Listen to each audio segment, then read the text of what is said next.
I mean, the last 3 years I've been speaking to him, he's been in a different country every single time, you know. So this guy moves around a lot. I would love to know what he actually does. I don't know. But, yeah, we didn't have a lot of talk outside of the documentary, to be honest. Unfortunately, I would have liked to, but I understand he's got to be safe. Yeah, he's just super intense guy. Now, how does he fund all this? Do you know? It's through Patreon. Yeah, it's through Patreon. So in the last year, our subscriptions have really gone through the roof because we've been working very hard at it. We always make sure there are at the very least 2 bonus episodes a month. There's access to this big kind of community and research Discord that we have, which, you know, for up-and-coming reporters, I think they really like it. We've got narrated articles, we've got all sorts of stuff on there. So I think it's definitely value for money, you know, and I think people recognize the ethos we have. You know, we've turned down big sponsorship because we don't want to destroy the kind of integrity that we've built. So I think people then respect that. And yeah, man, the Patreon it did well, and also the merchandise sales. And I just saved all the money and was like, right, you know, let's go and do this now. And JStark, though, you mentioned that he was traveling different countries all the time. How is he funding his operation? What is he? I would love to know. I would love to know. I don't know how they, honestly, like, I don't know about Deterrence Dispensed. I don't know if I think they have like Bitcoin. People can donate Bitcoin and stuff like that. But I'm not really sure, you know, I don't know. A lot of them just have normal jobs and stuff. But what he does, I don't know. To be fair, though, like in Europe, it's not that expensive to travel around just to, you know, different countries, especially if you're in Eastern Europe or something. That's very cheap. Now, what would the penalties be if they were to catch him for producing these weapons? What would the penalties be for? I think an absolute minimum straight away would probably be about 10 years in prison for him, to be honest. Because, you know, he's not only creating the firearms, he's creating his own ammunition, and he's spreading the work, right? He's telling everybody, I want you to do this. You know, he's trying to make other people do it or get other people to do it. So I think he would be in serious trouble. On the worst side of it, they might try and charge him with terrorism or something. And in that case, man, he would probably be looking at, 20 years or something, maybe. Now, what about the other folks involved in his group that are also, have any of them ever been caught? Well, in America, the thing is, it's funny. Like, in America, it's completely legal. So it's just a hobby for them. So the vast majority of the work happens in America. However, JStark in Europe founded the group. So it's like he comes up with certain things and then they will test it for him. Or, and it's not just him, obviously. All of them are building all these stuff. But there are other people in Europe that I know for definite have built these weapons, specifically the FGC-9, which is the one we see in the documentary. So I know that there's other people. There was a guy in the UK last year. He got about 4 or 5 years because he got caught 3D printing a pistol, and he also had ammunition. He said he found the ammunition in the park.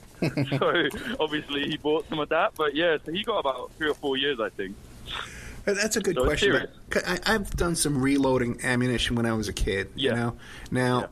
So I can understand, okay, you melt the lead, you could pour it in there. But what about the primer and the shell casing? You can't manufacture that. That you have to pick up, you have to purchase that, no? Right. So you can order in those things into Europe, right? Well, you can. So you can also order in, like, the barrel for the gun, because the barrel is not a barrel. It's a metal tube that they use for pressure, like pressure machines in China. So then they send the tube, and then they have instructions on how to then turn that tube into a working rifle. And then they order in the shell casings, and then they maybe I don't know about the actual bullet part, but that's maybe a little illegal, ordering. No, the actual bullet part you can the shell casing. If you can get a hold of that, that's fine. The bullet part, you melt the lead and you pour it in there. There's a mold, right. And then you press it in. Yeah. Now, the gunpowder is the issue as well, but they found sneaky ways to do that as well. Yeah, that was my next question. How do they get the gunpowder too? Now, did you fire this weapon? So, go ahead. No. I wanted to, trust me, but it was just kind of against my own ethics to do so. I just felt like I'm here to work, not play around. And knowing my luck, the thing would have backfired and killed me or something. You know what I mean? But no, I didn't fire it. But the gunpowder, they either kind of smuggle it across the borders. It's not that hard to find people in Europe to do things like that. Or I can't remember what it is, but there's some kind of home improvement thing that you can get, which if you take it apart, like 100 of them, you'll have enough gunpowder for like 5 bullets or something. You know, it's like it's in something else which they've worked out how to take it apart. But again, they have instructions all online. They're telling everybody how to do it. You know, anyone can download it, and if they're motivated, people will do it. Fascinating topic. Okay, have you been in touch with him since the show aired? With JStark, no. I said to him, like, as soon as we leave, everything needs to be wiped, just for safety purposes. I mean, whether I agree with him or not is irrelevant. He's a source, and it's my job to protect him, right? So, I had all our cards, all our hard drives. As soon as the thing was done, we wiped everything and basically like ground them down, because I heard that it's not enough just to wipe them. You have to actually destroy them. So unfortunately, that's down the bin. That's money down the bin, but it's worth it, I think. But do you think he's happy with the final production? I don't know. I'm not sure. Like, I think he will be, but I'm gonna probably ask someone at Deterrence Dispensed. But they don't hear from him too often. I don't think he's there as often as the others are. But I do need to ask them. But I think he probably is. I think he probably would want more technical detail in there. We had some conversations, and I said, like, look, this cannot be an instruction manual. This is a documentary. Firstly, it would get me kicked off of YouTube if there was too much instructions in there. And we're already nearly been kicked off like 100 times. Our whole channel is demonetized. And secondly, it's just, I think that would not be a good look for a journalist to be like, yeah, let me teach you how to do this. It had to be a fine balance, Yeah, I just got another flag on YouTube myself, and we can't upload. Really? Shows that air on AM/FM radio are not allowed on YouTube. How do you like that? That's America for you, man, in 2020. It's getting so bad in Europe as well, man. There's one thing that JStark mentions in the documentary, which is very true. He says that authoritarianism in Europe is increasing, and it really is. Yeah. And it's not like jackboots on the floor. It's tiny bits of hard to understand legalese that go into new bills that most people don't understand. But when you look at it and you take notice of it, it's getting ridiculous. It's actually not good. Yeah, I know. Even you're pretty much still a young man. I'm 58 years old. The world's changed, and not for the better for the average person. Yeah. Now that's Plastic Defense. Check that out. It's on the Popular Front YouTube channel. Popularfront.co is the website. Check it out. Excellent work, man. I'm very, very impressed. Now, there's another story about the Unabomber. What is your story about the Unabomber? Yeah. Sorry. It's a little bit of a kind of a joke. Like, people say, like, oh God, Jake loves the Unabomber. It's not that I love the Unabomber, but I think at the time when it was popular, Kaczynski's work became popular again a few years ago with there was a series came out on Netflix, and right. There was also kind of online Kaczynskiites that were really kind of bringing back his ideology. I think I was the only reporter that I read his manifesto, and I was like, well, yeah, he's got I'm not saying he's a good guy or I like him, but he makes a lot of excellent points, I think, and especially when you look at modern day, it's like, well, yeah, he kind of predicted a lot of this. So then I got the trust of these kind of online Kaczynski fans, and I wrote this article about them for Wired. And yeah, it was interesting. A lot of them hated the article, but that's fine. That's fine. I kind of said this is probably going to be a passing phase. And they were like, no, it isn't. And lo and behold, it was. It's not nowhere near as big as it was. So for a while, they were calling themselves Pine Tree Gang. They'd even formed that. So for a little while, it was quite a big thing on the internet. And what are they advocating? What are these guys advocating? So neo-Luddites. So they're like neo-Luddites. So they're kind of advocating the kind of rise of technology and the industrial society was the Industrial Revolution was a mistake, and that it's caused us a lot of pain, and the kind of proliferation of social media and all of that is a mistake, and it's bad for our brains and it's bad for our human psyche. And I think they're probably right in that sense. But ironically, a lot of them, they just post online. A lot of them didn't actually go and do anything outside of that, so they kind of defeated the purpose of what they were trying to teach people. But there was quite a few of them that they lived it as well. They would go and spend weeks in the forests and connect with nature. I don't think that's ever a bad thing, but obviously the other side of it is that they advocate for the violent destruction of industrial society. So that's where it can get a little bit tricky. Are they actively taking steps, planting bombs, doing that kind of stuff too? Not really, but there was a group. So it was called ITS. I've completely forgotten what the Spanish version of that is, but essentially the English version of their name is tending towards savagery. So basically they're like this weird kind of eco-terrorist, post-ideological nihilist, like the weirdest ideology you can think of. And it's kind of like destruction for destruction's sake, you know.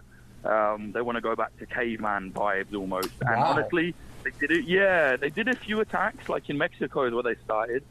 But then over the last few years, all of the attacks that they've claimed have actually been lies, like it's been someone else. But in the start, they blew up like a nanomachines scientist or something like that. No, nanomachines? I don't know. Nanoscience, something like that. So they did a few things, but, you know, now they're kind of dormant. You know, I think nowadays they got a group for everybody. You know, people that want to go back to caveman times. Right, exactly. They can find friends on the internet and start a group. How about these incels and these men going their own way? 20 years ago, you wouldn't imagine this. Right. I mean, 5 years ago, 10 years ago, I wouldn't have imagined it. It's true, too, yeah. It's weird. I think a part of it is, like, culturally, people have been allowed to, like, not be told to just shut up. Like, I do think sometimes you need to tell people, like, just shut up. Like, everything you have to say is not always important, you know? But unfortunately, now people think everything they have to say, they feel they have a right to, like, you know, I mean, everyone has a right to say what they want, but these people are not just asking to speak. They want to, like, cause destruction, right? You know, like some of the, not all of them, but like a small percentage of the incel movement are like extremely violent. Oh, yeah. They want to kill women. And it's just like, where is this, you know, like this pure anger is just, I don't know, they kind of feed off of each other, I think, you know. Well, and it's incredibly sad as well, you know. I had him on the show. I had the incels on the show. Yeah. A nice guy. Wow. You know? Nice guy, yeah. Which one? Oh, I forget his name right now. He was one of the more vocal ones who's been around. Yeah. Then he said he was an incel, and he was again. But a nice guy. Now, what about inside the Capitol Hill autonomous zone? You embedded yourself in there. What'd you find there? Yeah, no, I wasn't there actually. It was like a team of mine did it over there in America for me. Like, I can't go to America because of all my, you know, stupid charges in Turkey, so it's very difficult for me to come over at the moment. But you know, I wasn't interested in it at first. You know, I was like, oh, this looks like a powwow. It looks like nonsense. But then when these two lads, John LaFleur and Max Curtis, they said like, look, we're there, we're staying here, we're filming, we're going to show you what we got. I said, okay, fine. And then when I looked at it, I realized like, oh, actually, this is way more interesting than I'd seen any of the media present. You know, like right-wing media had just been like, oh, look at all these stupid communists or whatever. And then the left-wing media were just like, you know, oh, they're criminals or they're whatever. You know what I mean? It was just like boring, stupid news stuff. So they spent like a good amount of time there. And what they filmed was quite interesting. Our documentary is less about the politics of the place and more about the kind of, there was a lot of armed groups there.